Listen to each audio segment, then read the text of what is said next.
Yeah, hi there. These comments are for 6733. This is Michael. I am the founder, owner, and the materials writer of the 7-Step System to pass the TOEFL IBT. Also, I am your English 106 instructor at California State University, San Bernardino.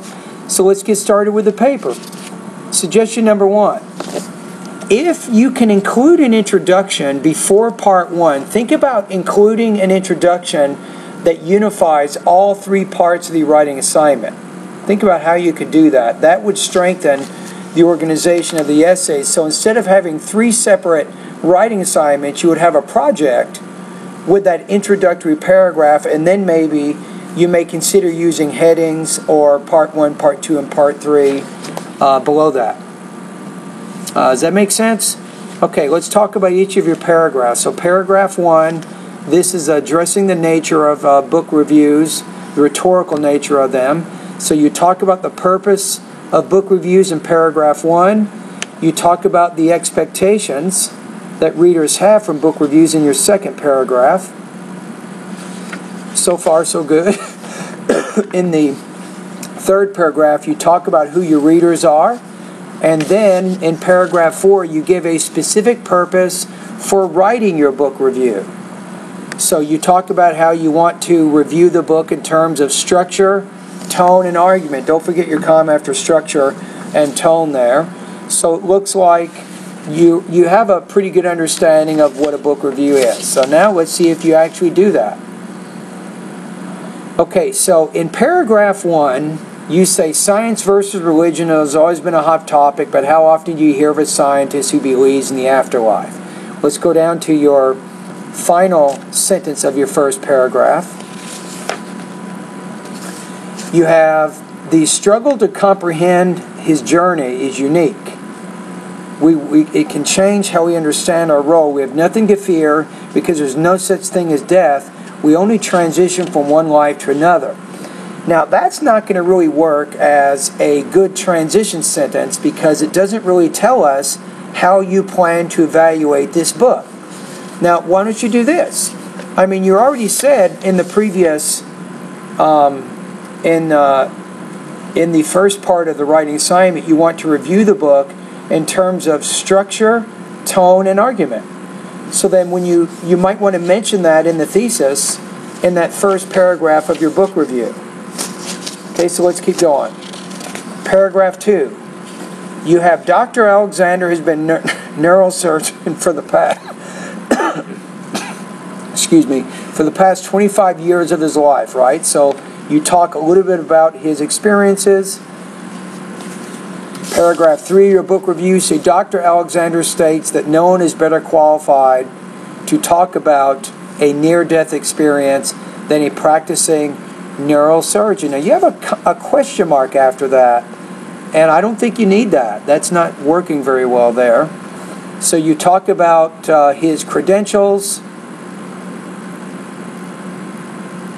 Okay, if you mention his credentials, I would talk about where he was educated with his bachelor's degree, where he did his medical training and residency, and you need to do a little bit more about that because you're talking about the credentials and how you think this qualifies him to write a book in this area. Okay, paragraph 4. You say his entire purpose of his near-death experience is aimed at communicating to others that the afterlife is real, that it is composed of its beings who love and care about us.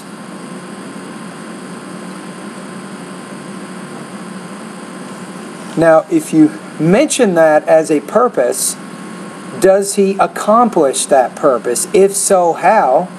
And give reasons from the book to support that.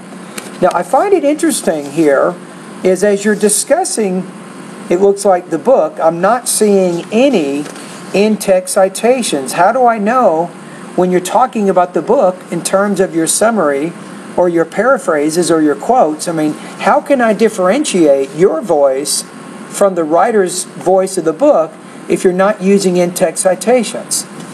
So that makes it a little bit difficult. So what you do is go onto the internet, go to Google, type in sample MLA research paper. I want you to take a look at how other writers introduce other people's ideas even when they're not quoting.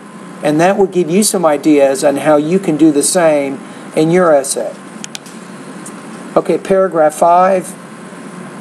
You have not only are the experiences individual, many of them exist within mind states. To me, this is not a great topic sentence because it doesn't create any kind of an argument. You're not telling us whether you like the book or dislike the book.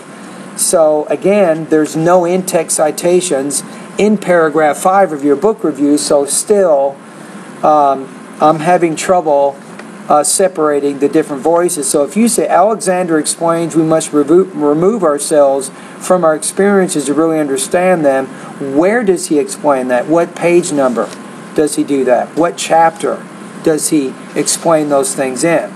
So you want to do a little bit more of integrating his ideas with yours. Your paragraph 6, philosophers and scientists like Johann Wolfgang Leonardo da Vinci remind us there's not really any argument going on there. Remember, we're focused on doing an evaluation that's 2/3 evaluation and then 1/3 summary or explanation.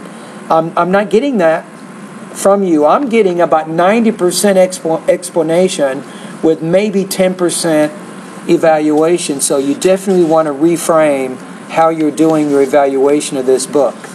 Paragraph 7, you say, we see just how clueless mind state territories are when Alexander struggles with the descriptions of his near-death experience. You say he's trying to explain using sense-bound detail things he experienced without the aid of the senses. So I think that's good. You have some good ideas in here in this particular paragraph, but you simply need a more coherent organization of ideas. So I think that's important that you do that. So at the very end you say, I truly enjoyed the book, would definitely recommend it to anyone. This is not only for skeptical scientists and religious believers, but for anyone who is looking for an answer. And then the very last part of your paper, you have the letter. You have the condensed version of your book review, right? Okay, let's take a look at your score now.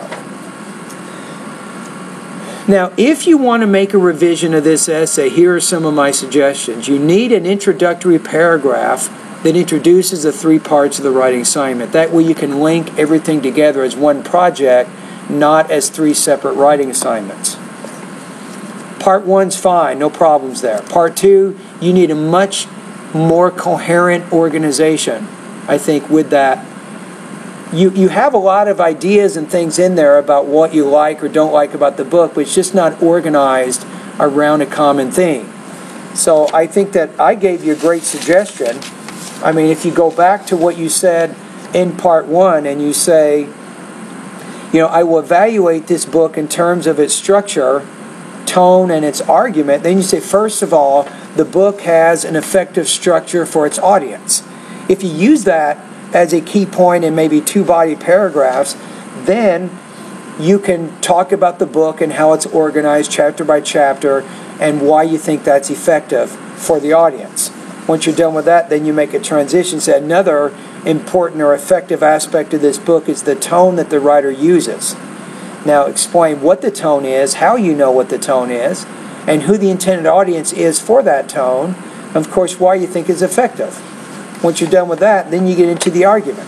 You talk about how you think the writer is making an effective argument, then you can give reasons why there.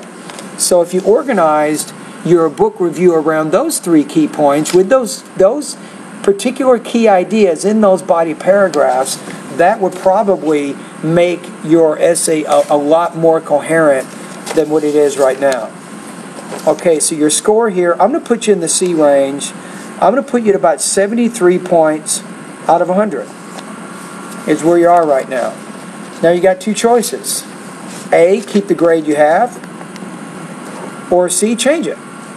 If you think you can make it better based on my recommendations, you have 7 days from the day you get back this paper to make any changes you want to make. And if you do submit in another draft of this essay, I want you to write a quick maybe a little cover letter that tells me what changes you made in your rewrite and why, and then I can make a comparison between what you wrote now and to the rewrite that you might be turning in the future. All right, thank you.